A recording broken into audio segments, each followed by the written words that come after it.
My stepsister and I used to have a pretty solid relationship.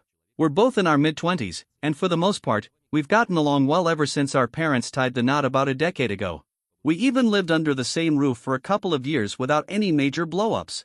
I genuinely trusted her, and I honestly believe she trusted me too. We were family not just on paper, but in the way we acted. About a month ago, she came to me looking rattled and asked if she could borrow $5,000 for what she called an emergency. She kept things really vague, which immediately raised a red flag. I mean, no one casually hands over $5,000 without knowing why, so of course I asked her what was going on.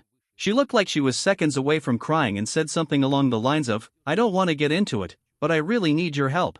It's urgent. I promise I'll pay you back next month." The panic in her voice was hard to ignore. She seemed desperate, almost like asking me was the last thing she wanted to do. I figured if she was swallowing her pride to request that kind of money, it must be something serious, maybe medical bills or some personal crisis she couldn't bring herself to explain. Honestly, I even wondered if it might be something health-related I couldn't fully understand. And before anyone asks, no, don't come at me for money in the comments. Ha! After a bit of hesitation, I decided to help. It wasn't exactly spare change for me. I had to pull from my personal savings, money I'd been putting aside for other goals. But I told myself I'd feel like the worst brother in the world if I didn't step up when she was clearly begging for help. Fast forward to this week, and I found out, through our cousin, of all people, what that emergency really was. Spoiler alert, it was complete nonsense. My cousin, who's close to both of us, casually asked if my stepsister had enjoyed her Hawaii vacation. My brain basically screeched to a halt. What Hawaii vacation? That's when it all came spilling out. Turns out, right after getting the money from me, my stepsister jetted off to Hawaii with her boyfriend.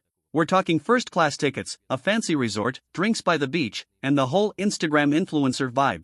At first, I thought maybe my cousin was confused or talking about someone else. But nope, she had receipts.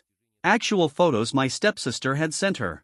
There she was, smiling in the sun on Waikiki Beach, cocktail in hand, living it up in paradise. I asked my cousin why in the world my stepsister would send her those photos when she supposedly had no money and had borrowed thousands from me for an emergency. My cousin said my stepsister sent them specifically to make her jealous. A little backstory, my cousin has always wanted to go to Hawaii but can't afford it, and my stepsister knows that.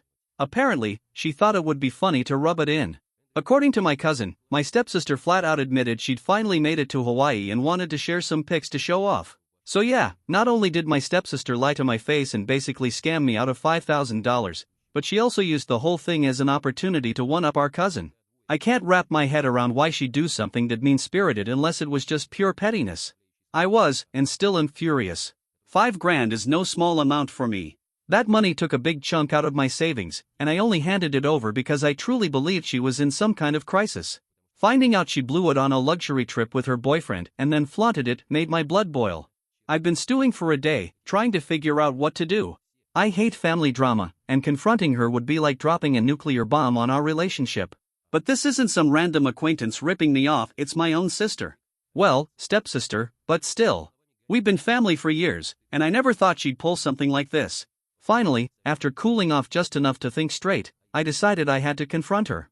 I figured I'd at least give her a chance to explain, if that was even possible, and see if she'd stick to the lie. I waited until I knew her boyfriend wouldn't be around and stopped by her apartment after work. I didn't even sit down. I just told her straight up, "I know you went to Hawaii with the money I lent you. I've seen the pictures. Care to explain?" She instantly played dumb, acting all confused, asking what photos? What trip, and sputtering nonsense. I cut that short by mentioning our cousin's name and saying I'd seen all the vacation pics. The act dropped, and she shifted into justification mode. And let me tell you, her explanation was so ridiculous I think I lost brain cells listening to it. She claimed the emergency she'd mentioned was actually a mental health crisis and that the trip to Hawaii was her treatment. No joke, her defense was that she'd been so stressed from work and life that she had to take a luxury vacation or risk having a breakdown. She framed it like skipping that trip could have led to a serious mental collapse, which in her mind made it a legitimate health emergency. Then she tried to guilt-trip me for confronting her, saying I couldn't possibly understand the pressure she was under and accusing me of being insensitive to her mental health needs. I stood there with my jaw on the floor. I mean, I get that people need a break sometimes, but lying to your family and swindling them out of thousands for a fancy getaway? That's next level wrong. I told her flat out this was the biggest load of garbage I'd ever heard. I said I was sorry if she was truly stressed, but calling a Hawaii vacation an emergency was absurd. I reminded her that she knew I never would have agreed to give her the money if I'd known the truth. You don't just get to decide a luxury trip qualifies as an emergency. I told her, you lied to me to get a vacation. That's not okay, and it's a massive betrayal. She didn't take that well. She tried turning it back on me, claiming I had no idea what she was going through. The conversation went in circles, her trying to justify it, me calling out the lies until she realized I wasn't buying a word of it. Eventually, she muttered something like, I'm sorry you're upset, but I really did need that break. Not exactly a heartfelt apology.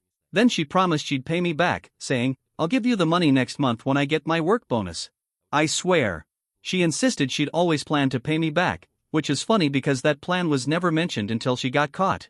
I was still seething, but I wanted to get out before I exploded. I told her, fine, you've got until the end of next month to pay me the full $5,000. And I made sure to get it in writing. I texted her right then and there, just so we're clear, you'll pay me $5,000 by the end of next month, right? She replied, yes, I promise. Perfect. Now I've got proof. I even took a screenshot in case she tries to delete it. I've watched enough Reddit story videos to know better than to leave myself unprotected. I left still fuming, but at least slightly hopeful I might actually see that money again. She'd made the promise, and now I had it documented. I wasn't ready to blow up the entire family if there was still a chance she might actually make things right quickly, so I agreed to wait for that work bonus she promised. I figured I'd give her that one last shot and see what happened. Well, the next month rolled around, and big surprise, no payment from my stepsister. Color me shocked. I even gave her an extra week past the date she'd set, just in case her payroll was delayed or she ran into some legitimate hiccup. Still nothing. No text. No call. Not even a vague, I'm working on it. Finally, I reached out. I sent her a message saying, it's been over a week since the date you were supposed to pay me back. Where's the money? She came back with a sob story about how her work bonus was way smaller than she expected, so she couldn't pay me yet. She told me she felt bad and asked me to please be patient and give her a few more months. That alone ticked me off. It was exactly what I'd been afraid of. But then, literally the next day, I found out something that made my blood pressure spike. A friend of mine was scrolling through Instagram and stumbled on one of her posts, except it wasn't from her main account, it was from a smaller side account she uses. And what was she posting? Pictures of herself showing off a brand new designer handbag. Not just any purse, one that costs as much as some people's rent. My friend, who already knew the whole situation, immediately texted me, isn't your sister supposed to be paying you back? How is she buying that expensive bag? I checked for myself, and sure enough, there she was, grinning with this high-end handbag in her lap, captioned with something like, finally got my dream bag. I nearly blew a fuse. She's telling me she can't pay me back because her bonus was small, but she's dropping thousands on a luxury purse? Out of sheer curiosity, I looked up the bag's retail price. Depending on the style, it sells for somewhere between $3,000 and $5,000. Basically, the same amount she owes me. So, odds are, the money she could have used to repay her debt went toward this overpriced piece of leather with a logo stamped on it. At that point, I wasn't even surprised anymore, I was just furious that my suspicions were dead on. I called her immediately. The second she answered, I said, why the hell do I see you on Instagram with a brand new Louis Vuitton when you still owe me $5,000? Her reaction? Instant irritation. She snapped back, that's none of your business. I'll pay you back when I can, okay? Stop harassing me about it. Harassing her. Unreal. I told her straight up that she basically stole my money for a vacation and was now splurging on luxury items instead of paying me back. She just kept repeating, I said I'll pay you back, just give me time, acting like I was some kind of villain for pressing her on it. She wouldn't give me a firm timeline, just more vague excuses. That was my breaking point. She had zero intention of taking responsibility unless someone forced her. I was done being patient. This wasn't just about the money anymore, it was about the principle. She lied, she manipulated, and she used me. I wasn't going to stand by while she treated herself to dream bags with the money she owed me. After I cooled off from that call, I started looking into my options. I talked to a couple of close friends and went through the advice some commenters left on my first post. Everyone agreed this was not okay, and I might need to take legal action. Suggestions ranged from small claims court to filing a police report for fraud. I was this close to going the legal route, but I knew that could be time-consuming and stressful. I decided to try something else first, get my dad and stepmom involved. Update 3. Before involving lawyers or police, I figured I'd lay everything out for our parents and see if they could talk sense into her or at least back me up. Normally, I'm not one to drag private drama into the family spotlight, but she'd crossed a line that I couldn't handle on my own. I called my dad and my stepmom, who's her mom, and asked if we could meet at their house that weekend to discuss something serious. When we sat down in their living room, I told them the entire story from start to finish. To say they were shocked is putting it mildly. Then I learned something that floored me: they weren't the only ones she'd scammed. Around the same time she'd borrowed money from me, she'd also hit them up for a fake emergency. Her story to them was that her car needed urgent repairs and wasn't safe to drive. They'd given her about $3,000 to fix it. Surprise, there were no repairs. That cash went straight into the Hawaii fund. We quickly realized she had funded her entire luxury trip by milking her family for cash. She got $5,000 from me, $3,000 from our parents, and who knows if she conned anyone else. The only reason she probably didn't hit up more relatives was because she'd already scraped together what she needed. My dad was livid, more angry than I've ever seen him. He's normally the calm, reasonable type, but he was pacing, ranting, and calling her actions fraud and theft. My stepmom was furious too. You could tell she was both angry and deeply embarrassed that her own daughter had lied to all of us.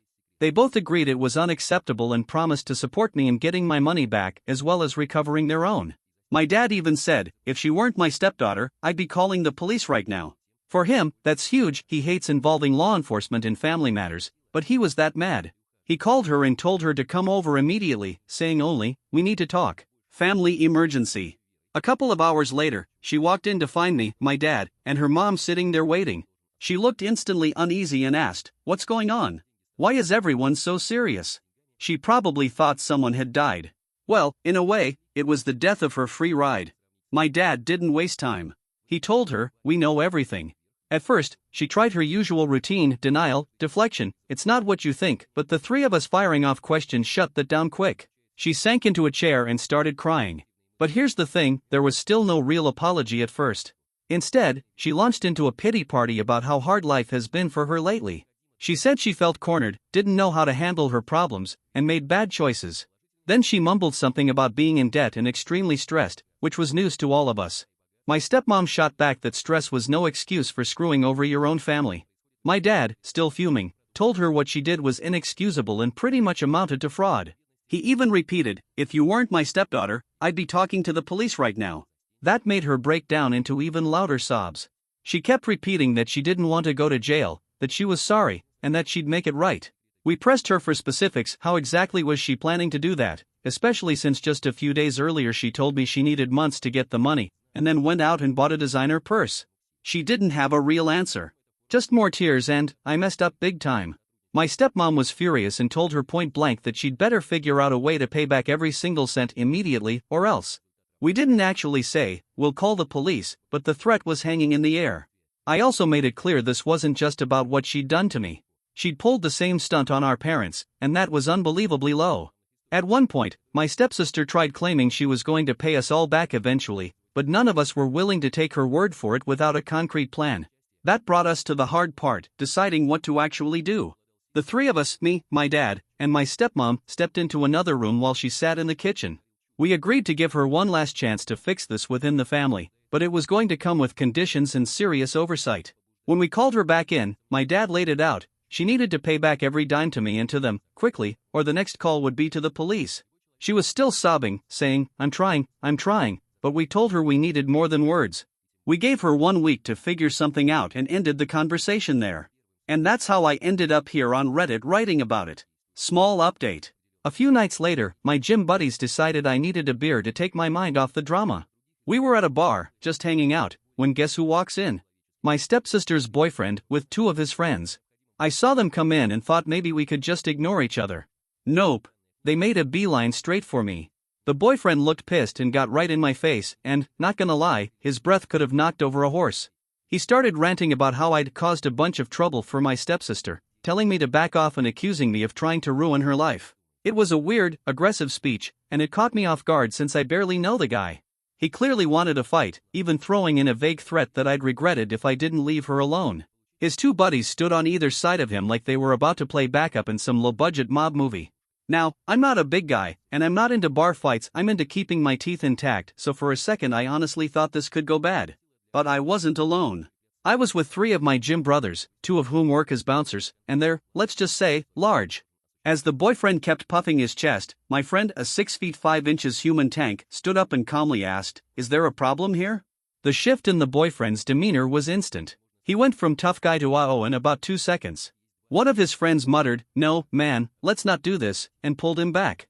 The boyfriend, suddenly not so brave, mumbled something about me being a snitch and that I'd better watch myself as they all backed out of the bar. I'm not gonna lie, watching him retreat was pretty satisfying.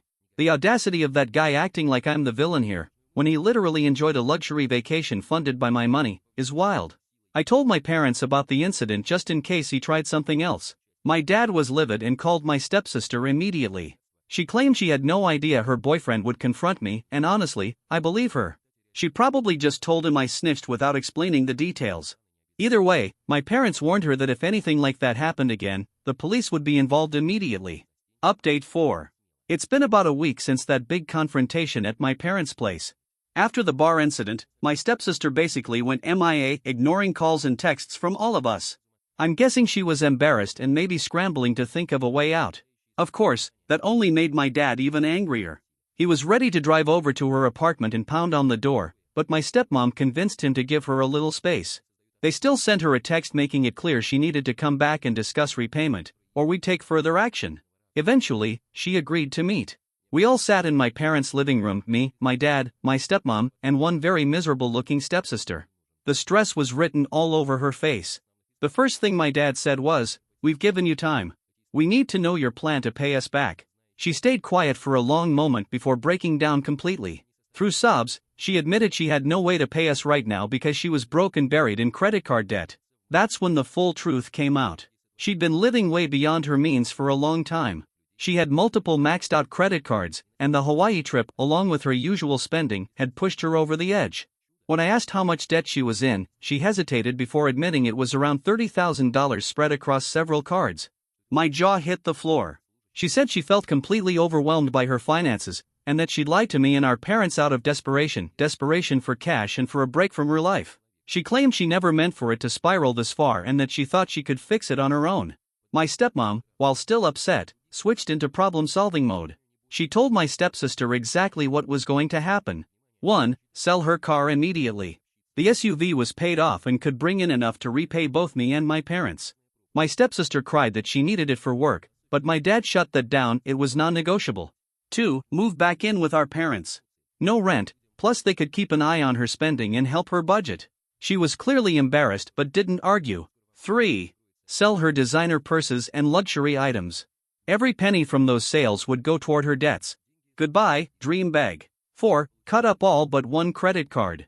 They had her destroy the others on the spot, keeping only one for emergencies that they'd monitor. She kept saying, "I'm sorry. I'm so sorry," over and over. I do believe she's sorry she got caught and hit rock bottom. She wouldn't even look at me. The only time she addressed me was when I asked, "When can I expect my $5,000? She mumbled that once her car sells, I'll be the first to get paid. My dad confirmed that I get my money back first, then they get their $3,000, and the rest goes toward her credit cards. And that's it. I'm completely done with this whole mess. She's furious at me for telling on her, as if I was supposed to just keep quiet while she scammed us. She barely says 2 words to me now, but if she wants to blame me, fine. I know, and so do my dad and stepmom, that I didn't cause this. She did. If I'd stayed quiet, she'd still be racking up debt and I'd have no shot at seeing my money again. At least now there's a resolution in motion, and hopefully a little lesson learned.